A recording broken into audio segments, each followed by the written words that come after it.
Hello and welcome to Macstaff Live once again with myself, Martin Crowson, and as ever, I'm joined by the Managing Director of Macstaff, Anthony McCormack. Hi, Ant, how are you? Good afternoon. Yeah, I'm cool. Thanks. Yourself? Yeah, good, thank you. We are today going to discuss the relative merits of preparing for a job interview. We've done one of these sessions before. Today, we mostly spoke about the practicalities of preparing for a job interview last time. Merits of preparing for a job interview. Today, we're going to get into the nitty gritty of preparing for job interviews. And what's the difference, Ant? What's are we doing a part 2 for? I guess. Part 2, yeah. I mean, we could do 10 parts of this, Martin. To be fair, couldn't we? The interviews is like when it goes down. That's where jobs are won and lost. And I guess the difference may be that we're going to go from general preparation, which we covered last time, check it out, and more into the nitty gritty, into tactics and specific kind of questions and pitfalls and things like that, and we'll get you through to your best interview performance, hopefully the right result. Okay, great stuff. Well, before we start, folks, if you are watching and interested in listening to any more of the lives we're going to be doing over the next few months, please hit the subscribe button below. And that will give you'll be able to find out exactly when we are doing broadcasts, and you'll be the first to find out when they're going to happen. So it'd be great to see you in the future, and obviously it's great to see you again today. So let's get going today, Anthony. Something that's often overlooked is that drive to the interview, or that journey to the interview on public transport. We never think about parking. We rarely think about the heavy traffic we might encounter, or signing in or signing up when you get there, and even a few stories of people spilling coffee down their white shirts before they get there. So how important is that preparation and making sure you get there on time as well? Yeah, it's like a pressure situation, isn't it? And don't want to add extra pressure, but I've been in recruitment over 20 years. I've never seen somebody be late for the interview and ultimately get the job. So you're going to want to be there on time, but you want to be there in the right frame of mind as well, which is two different things, really, isn't it? Like you say, with the coffee example, like easy done in the car, isn't it? Sod's law is going to come into effect. So, you're going to get stuck in traffic. You're going to get lost. You're going to run out of battery on your GPS. There's going to be no spaces in the car park or parking lot. So, just obviously allow enough time. Proper planning and preparation prevents poor performance, as they say. And it's better to be there kind of half an hour or 20 minutes early rather than like 1 minute late. You can just decompress in the car, take a last look at the job spec, your CV, have a drink or snack, and get ready for game time, basically, because that's what we're doing now, isn't it? You have to kind of prepare and at least have your thoughts together and your composure there before you walk in the door, because then you're on stage, and we're probably going to touch on it, but from the first contact with the receptionist till when you get back in the car at the end. One of the points you mentioned I'd just like to touch on, and that is making sure you're there in the right frame of mind, because one of my great failings was leaving close to the time I needed to leave, encountering a bit of the things you've just spoken about, and then arrive rushing around, and I'm thinking to myself, why on earth do I put myself through this, that I'm in a rush and trying to get somewhere in a couple of minutes or a couple of seconds before the time's up. So it's really important, isn't it? Leave earlier. Get yourself together and leave earlier. Yeah, it's a simple one, isn't it? It's because we're kind of overly optimistic, I think, sometimes about how long things are going to take or how it's going to go, and you're more thinking of the interview, the appointment itself, rather than the whole kind of project of arriving and parking and paying and accomplishing it. And it's you need to transition, don't you? Ready to kind of walk into the room, kind of confident, self-assured, calm, all the things that you want to bring across. If you're dashing in, kind of sweating, tripping over and whatnot, it just kind of exposes potentially you on your worst day, doesn't it? Or like how you struggle under pressure and things like that. And if your white shirt doesn't have a coffee stain down it, what should you be wearing for an interview these days? Yeah, it's a good question, isn't it? Because things have gone weird, haven't they, with online and things like that. But I would say that you can't really overdress an interview, or you could if you turn up in your tuxedo or something, I suppose. But that's not your primary problem. Your primary problem is underdressing for the interview. So there's the kind of the uniform or the normal kind of level of professional attire, I guess, for the workplace, but the interview is a different thing. Like, so, rightly or wrongly, the way that you kind of dress and present yourself is going to be interpreted as the level of seriousness that you're taking, for the appointment, the respect that you're giving the interviewer, and you've got to be in it to win it, basically. So, I still think, shiny shoes and, kind of groomed hair or like beard and things like that, and all the little things add up to a great first impression, and the first impression, as we all know, it's kind of largely visual, happens quickly, and it's really difficult to change. So I suppose to answer that practically as well, I wouldn't necessarily wear a tie, because that doesn't seem to be the thing, these days. But definitely a clean pressed shirt or blouse, and how you would go to a wedding or a funeral is probably a good guide. Okay, I'm talking of those first impressions. The first impression is often with somebody on reception, so it's very important to make that first impression count with everybody you meet throughout the company, isn't it? It's not just the interviewee you're out to impress. Yeah, I've seen some people make some kind of mistakes that have cost them the job before, like, in my recruitment experience as well, being kind of snotty to the receptionist, and it's the business owner's wife, like, hello. So even when you're kind of not in the interview, you're still being interviewed, basically, or you're certainly still being assessed. Literally, I've said about the car park, haven't I? But I've seen. I do engineering recruitment. I've seen kind of bosses watch the interviewee arrive, and they're really their driving's bad in the car park. They can see that the van's in a state, and it's like you've kind of virtually lost the job before you've even turned up to the receptionist. But then have a positive interaction with everybody you see, be polite, be curious, be interested in the stuff that is there in reception to read about the company, make a rapport then with either the interviewer or whoever's taking you to the room, and those all the people that you interact with, their opinion might be taken into account, isn't it? If I'm doing recruitment, I ask the receptionist, what do you think of the guy who's just been in, how was he with you?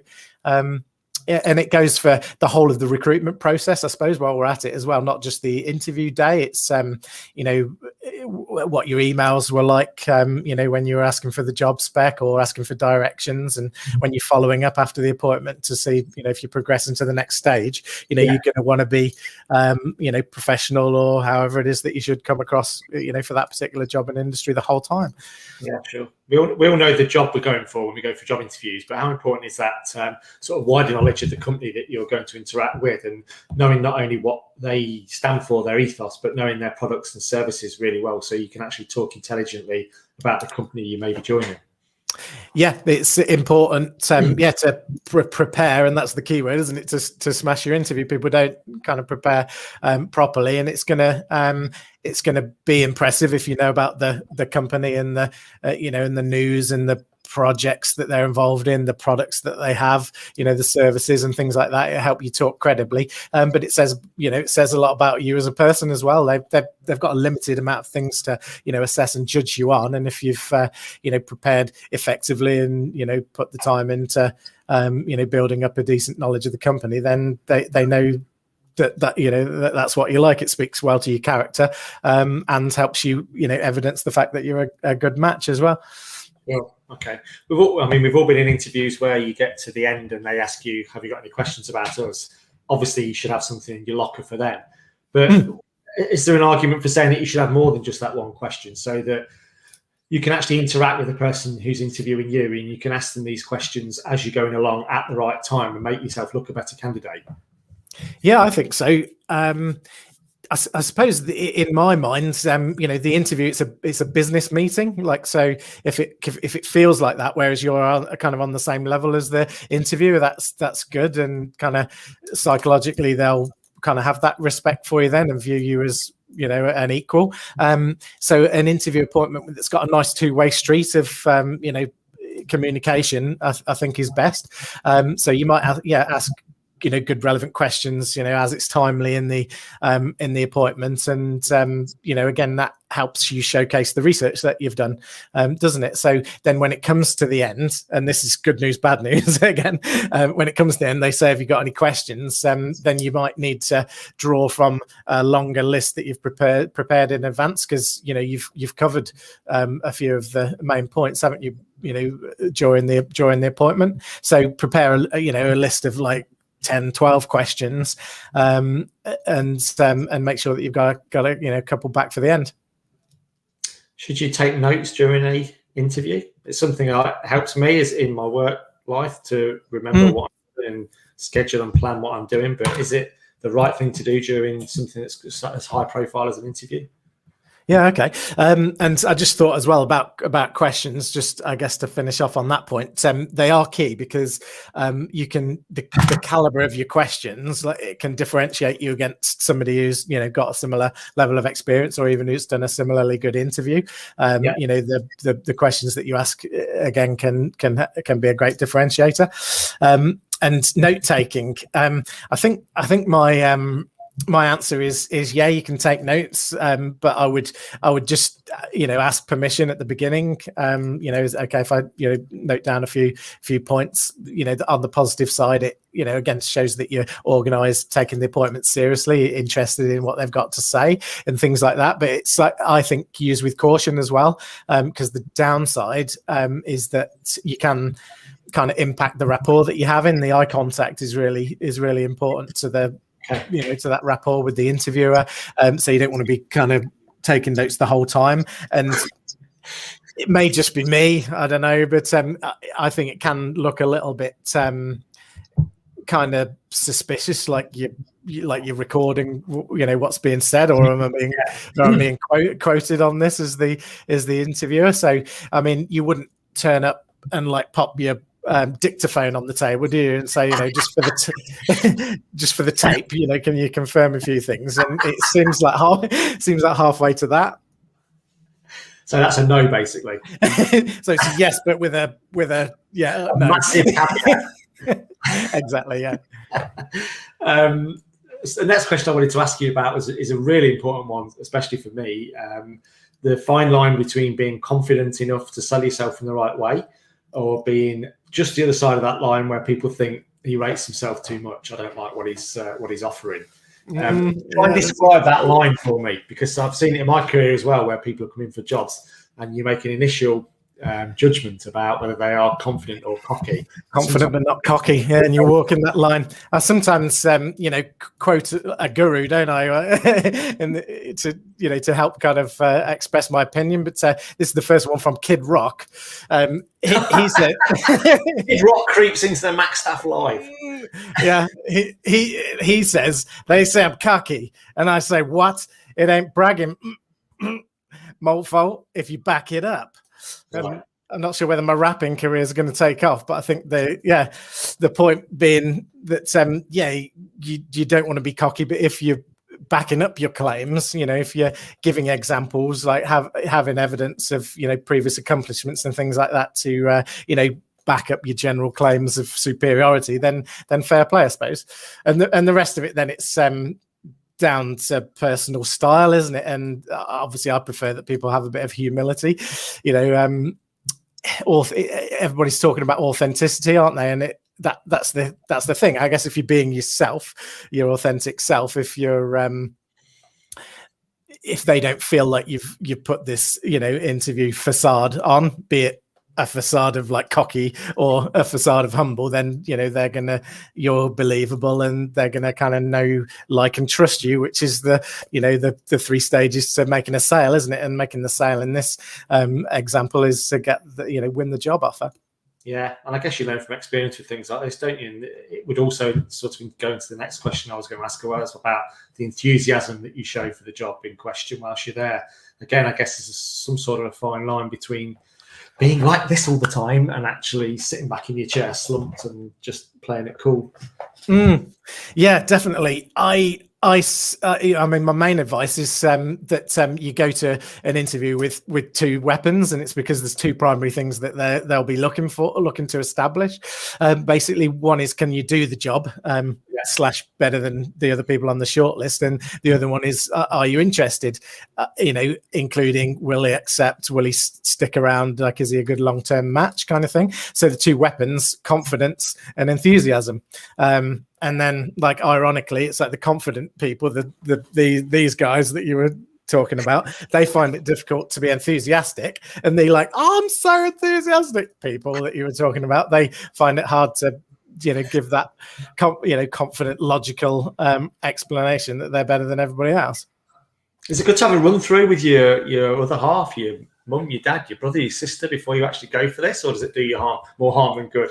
It depends what they say, and like if you trust them, I suppose. But I think that's not a bad idea, actually, because until you say something out loud, like, you don't know kind of how it's going to come across. And if you have prepared in advance and said it before, then you will fall into that groove. You can go too far on it, can't you? Because if it comes across like you're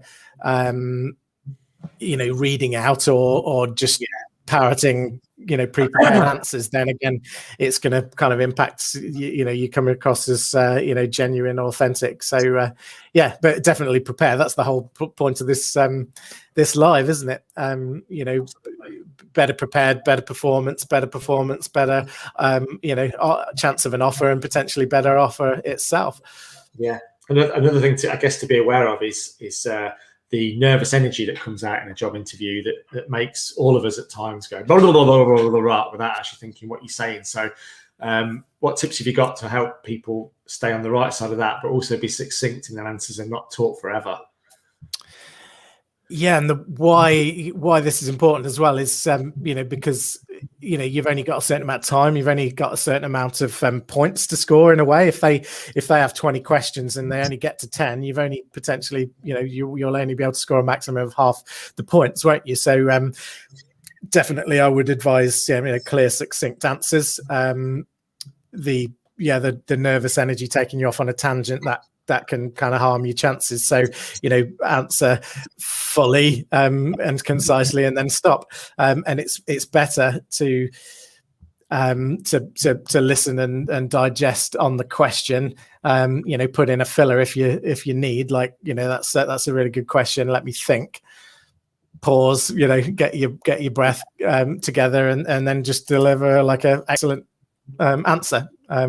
Which you have to be aware to do, don't you, in situations like that, to actually tell yourself to pause and take a second and actually think of the answer you're doing instead of just blurting out the first thing that comes into your head. And I guess it's a good skill to think about whilst you're going in there. It's in situations like that. It's like in situations like this, like you pull me up every month and like ask me interview me live. Like I'm sure I'll get some empathy from everybody who's got client interviews, because this feels like exactly the same thing, buddy. You're getting very good at it, mate. Thanks, mate. What about actually asking for the job within an interview? Should you really be that blunt? And if so, how on earth do you go about doing that in the right way? Yeah, I'm a bit of a fan of that, actually. It is controversial, and it's only going to work depending on the audience and your own personal style as well. But I think it's a tool worth having in your tool bag, and one of the reasons why is because it's just psychology, really. Companies and hiring managers are way more likely to offer somebody who they think or they know is going to accept, rather than somebody that they think there's a half chance of securing. Sure. It's good for their pride, and nobody's going to get offended and things like that. So if you say something at the end of the interview like, wow, like that's a great conversation, thanks, I'm super interested in the position, on the basis of the conversation, confident I can fulfill your requirements. So if you were to offer, I'd definitely be accepting. Just removes any doubt. That's a way of asking for the job, but if you don't ask, you don't get, do you? Absolutely right. The things we discussed today have been about an in-person interview, face-to-face, but that's the last 14, 15, 16 months has taught us that that's not possible some of the time. So do a lot of the things that we've spoken about in today's live broadcast also apply for webcam interviews as well?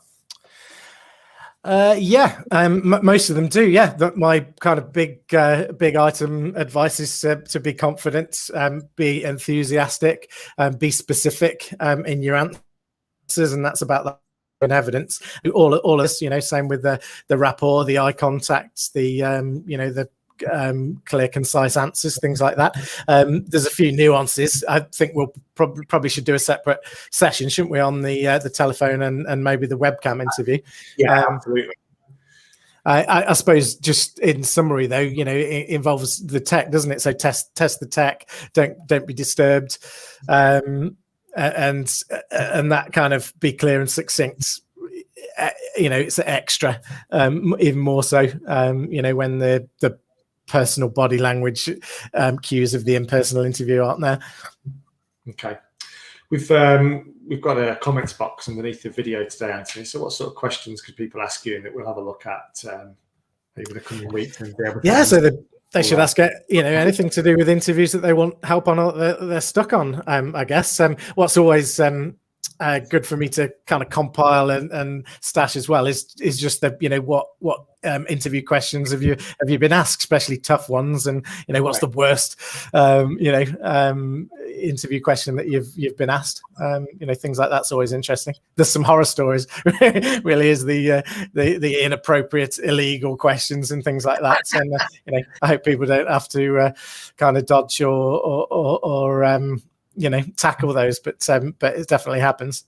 Perhaps we should go for a separate live broadcast and go into some details on those at a later stage, perhaps after 9 o'clock at night, maybe. After the watershed, exactly, yeah. So also a lot of the stuff we've spoken about today, Anthony, is in the book you've written. You've been in the industry for 20 years. It's called Job Search, Job Done. Tell us a little bit about that and what's in there and how can people get on.